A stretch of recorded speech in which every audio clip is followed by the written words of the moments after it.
Shalimar Jewelry inaugural offer. Flat 9% VA on gold ornaments, 12,500 off on purchase of 1 kg silver.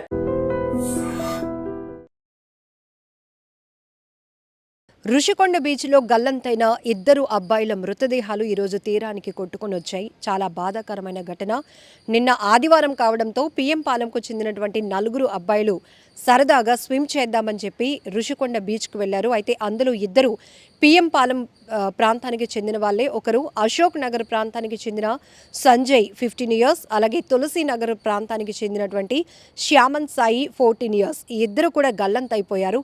అలల దాటికి తట్టుకోలేక ఒడ్డుకి రాలేక విలవిలలాడిపోతూ ఆ సముద్రపు అలలలో చిక్కుకుపోయి లోపలికి కొట్టుకుపోయారు. అయితే వాళ్ళ కోసం బీచ్ గార్డ్స్ ఎంత ప్రయత్నించినప్పటికీ వాళ్ళ ఆచూకీ లభించలేదు. అయితే ఈ రోజు ఉదయం ఇద్దరు మృతదేహాలు అదే ఋషికొండ బీచ్ తీర ప్రాంతంలో కొట్టుకు రావడంతో చాలా బాధాకరమైన విషయం. పిల్లలు ఎందుకు అసలు ప్రమాదం అని తెలిసి కూడా వెళ్ళి ప్రాణాలు పోగొట్టుకుంటున్నారో అర్థం కావటం లేదు. ఎక్కువగా బీచ్ ప్రమాదాలకు కారణం అక్కడ ఉన్నటువంటి ఆ సముద్రం దగ్గర ఉన్నటువంటి ఆ పరిస్థితులపైన మనకి అవగాహన లేకపోవడమే. కొంచెం లోపలికి వెళ్తే ఇంకొంచెం బాగుంటుంది, మనం వెళ్ళగలుగుతున్నాం, మన కెపాసిటీ చెక్ చేసుకోవాలి అనేటటువంటి ఆలోచన, సరదా, అలానే ఒకరిని చూసి ఇంకొకరు ఇంప్రెస్ అయ్యి లోపలికి వెళ్తూ ఉండటం, ఇవే ఎక్కువ జరుగుతున్నాయి.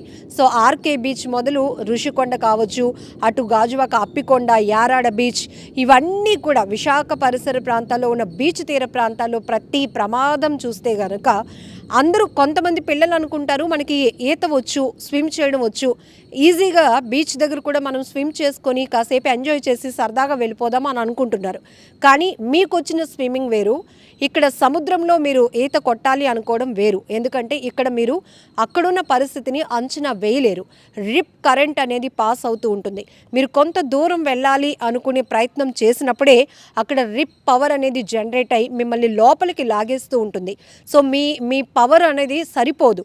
మీరు ఎంత బయటకు రావాలని ప్రయత్నించినా కూడా మిమ్మల్ని ఆ రిప్ పవర్ లాగేస్తూ ఉంటుంది. ఇంకొక వైపు ఆ అలలు వచ్చి మిమ్మల్ని లోపలికి లాగేస్తూ ఉంటాయి. సో దీనివల్ల మీరు అక్కడ ఎంత చిక్కుకుపోయి బయటకు రావాలి, బయటకు వచ్చేయగలుగుతాం మనం ప్రయత్నం చేసినా కూడా అది అసలు జరగని పని. ఇది ప్రతిసారి మీకు మత్స్యకారులతో చెప్పిస్తున్నాం, బీచ్ పెట్రోలింగ్లో ఉన్న పోలీస్ వాళ్ళతో చెప్పిస్తున్నాం.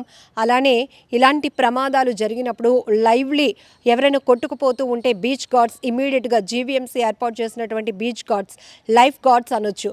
సో వీళ్ళని కూడా ఇమీడియట్గా వాళ్ళని కాపాడే ప్రయత్నంలో ఎక్విప్మెంట్ లేకుండా మేము కూడా కొంత దూరం ఇంకా వెళ్ళలేము మేడం, ఎందుకంటే మాకు కూడా ప్రాణభయం ఉంటుంది.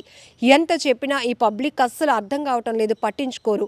ఇతర ప్రాంతాల నుంచి వచ్చిన వాళ్ళైతే బీచ్ చూసి కాస్త సరదా పడి అంచనా వేయలేక, కానీ ఇక్కడున్న వాళ్ళకి తెలుసు, చాలా వరకు అవేర్నెస్ కల్పిస్తూనే ఉంటున్నాం. అండ్ అక్కడ రిస్ట్రిక్షన్ జోన్ అనేది కూడా మనకి ఋషికొండ బీచ్లో ఉంటుంది. సో మిగతా అంటే ఆర్కే బీచ్ కావచ్చు, లేకపోతే వైఎంసీఏ బీచ్, ఇవి కాకుండా ఋషికొండ బీచ్లో అడ్వాంటేజ్ ఏంటంటే అక్కడ ఒక రెస్ట్రిక్టెడ్ ఏరియా ఉంటుంది. అంటే సేఫ్ జోన్ లాగా ఒక వల ఉంటుంది. సో ఎంతమంది వెళ్ళినా ఆ పర్టికులర్ ఏరియాలో మీరు స్విమ్ చేసినా, సరదాగా ఆడుకున్నా, చిన్నపిల్లలైనా పెద్దవాళ్ళైనా యాక్సెసిబుల్. సో అక్కడ వరకు ఏంటంటే ఇక్కడ లోతు తక్కువగా ఉంటుందని గమనించి ఆ పర్టికులర్ జోన్ని ఏర్పాటు చేశారు. అండ్ ఇమీడియట్గా అక్కడ ఏమైనా జరిగితే కూడా అలర్ట్ చేయడానికి లైఫ్ గార్డ్స్ ఉంటారు, అనౌన్స్ చేస్తూ ఉంటారు, విజిల్ వేస్తూ ఉంటారు. మైక్ సెట్లో ఇంకా అక్కడి నుంచి లోపలికి వెళ్ళొద్దు, లేకపోతే ఆ సరౌండింగ్ ఏదైతే థ్రెడ్ ఉందో దాన్ని దాటి లోపలికి వెళ్తున్న వాళ్ళు ఎవరైనా చూసి ఇమీడియట్గా వాళ్ళని అలర్ట్ చేసి లోపలికి తీసుకొస్తారు. కానీ ఇలాంటి ఋషికొండ బీచ్ అక్కడ కూడా ప్రమాదం జరిగిందంటే వీళ్ళు మాత్రం ఎవరి మాట వెళ్ళలేనట్టు కదా అర్థం. సో అక్కడ ప్రమాదం ఉంది, ఆ అలలు వస్తున్నాయి, ఎక్కువగా ఉన్నాయి, వెదర్ కండిషన్ బాగాలేదు, ఈరోజు సీ రఫ్గా ఉంది, రిప్ పవర్ ఎక్కువగా ఉంటుంది, మీరు వెళ్ళొద్దు. తీరంలో ఒడ్డున ఉండే మీరు బీచ్ని ఎంజాయ్ చేయండి, సరదాగా గడపండి, స్వీట్ మెమోరీస్ అనేది ఉంచుకోండి, హ్యాపీగా సేఫ్గా మళ్ళీ ఇంటికి వెళ్ళండి అని కంటిన్యూస్లీ అక్కడ అనౌన్స్మెంట్ జరుగుతున్నా కూడా చాలామంది పట్టించుకోరు. ఎందుకు వాళ్ళు అరవాల్సిన అవసరం ఏముంటుంది? మీ ప్రాణాల కోసం వాళ్ళు పనిచేస్తున్నారు కాబట్టి. అయినప్పటికీ కూడా కొంతమంది పెడచెవిన పడతారు. ఇక చిన్నపిల్లల విషయానికి వస్తే వాళ్ళలో ఉన్న ఎగ్జైట్మెంటో క్యూరియాసిటీయో తెలియదు, కానీ పెద్దవాళ్ళు వారించిన పక్కన ఉన్న వాళ్ళు ఒరే బాబు వెళ్ళకండ్రా అన్నా కూడా వాళ్ళు మనకు చెప్పేది ఏంటి, మనం వెళ్ళగలుగుతాం, మనకు స్విమ్మింగ్ వచ్చు, ఈ ఆలోచనతోనే వెళ్ళి ప్రాణాలు పోగొట్టుకుంటున్నారు. ఇప్పుడు ఇంత ఎందుకు చెప్పాల్సి వస్తుందంటే, నిన్న నలుగురు సరదాగా వెళ్ళారు, అందులో 2 మిస్ అయిపోయారు. ఈరోజు నిన్నెంతసేపటికి గాలించిన వాళ్ళ ఆచూకీ లభించలేదు. ఈరోజు వాళ్ళు ప్రాణాలతో లేకుండా మృతదేహాలు ఒడ్డుకు కొట్టుకొచ్చాయంటే ఆ కుటుంబాలు ఎంత దుఃఖంలో ఉన్నాయి మనం ఆలోచించాలి కదా. సో ఇలాంటి ప్రమాదాలు మళ్ళీ మళ్ళీ రిపీట్ కాకుండా ఉండాలంటే ప్రతి ఒక్కరూ అవగాహన పెంచుకోండి. సో బీచ్ ప్రమాదాలపైన ఎప్పటికప్పుడు నాలెడ్జ్ ఇస్తున్నటువంటి ఇంటర్వ్యూస్ని కూడా ఒకసారి చెక్ చేసుకోండి, చూడండి. అండ్ అక్కడ కూడా ఎక్కడికక్కడే హెచ్చరిక బోర్డులు కూడా ఉంటాయి. అండ్ బ్లూ ఫ్లాగ్లోనికి వెళ్ళిన తర్వాత రుషికొండలో సేఫ్టీ ప్రికాషన్స్ ఇంకా పెంచారు, భద్రతా ప్రమాణాలు ఇంకా పెంచారు. అక్కడ అసలు యాక్సిడెంట్లు జరగకుండా, ప్రమాదాలు జరగకుండా ఉండాలి అనే ఆ స్పెసిఫిక్ జోన్ అనేది ఏర్పాటు చేయడం, పర్యాటకులను ఎక్కువగా ఆకట్టుకోవాలి, టూరిస్టులను ఆకట్టుకోవడానికే అక్కడ అన్ని ఏర్పాట్లు ఉంటాయి. అండ్ సేఫ్టీకి ఎక్కువగా ప్రయారిటీ కూడా ఉంటుంది. అలాంటి చోట కూడా ఈతకు వెళ్ళి బీచ్లో సరదాగా దిగి వాళ్ళు కొట్టుకుపోతున్నారు, ప్రాణాలు పోగొట్టుకుంటున్నారు అంటే ఇక్కడ మరి ఎవరి నిర్లక్ష్యమో మనకి కొట్టొచ్చినట్టు కనపడతా ఉంది. సో జాగ్రత్తగా ఉండండి, బీచ్ ప్రమాదాలపైన ఎప్పటికప్పుడు అవేర్నెస్తో ఉండండి. అక్కడ హెచ్చరిక బోర్డులు ఉంటే అది ఖచ్చితంగా మీరు వెళ్ళొద్దు అని అలర్ట్ చేయడానికే.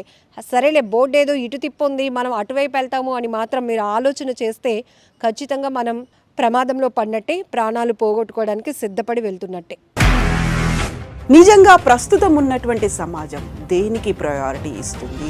ఆర్థిక సంబంధాల చుట్టూ మాత్రమే తిరుగుతుంది. మళ్ళీ ఎన్నికలంగానే చాలా విరక్తి కలుగుతున్నాం. మంచి అనిపిస్తుంది కదా, లేడీస్ కూడా ఛాలెంజింగ్ జాబ్స్ చేసినప్పుడు చాలా బాగుంటది. ట్రాఫిక్ అసిస్టెంట్స్ గా నియమించిన ట్రాన్స్జెండర్స్ అందరితో సాల్యూట్ చేయించుకుంటున్నారు. ఫుడ్ డెలివరీ ఇవ్వటానికి వెళ్ళినటువంటి డెలివరీ బాయ్ అనిల్ పై కళ్ళ ముందు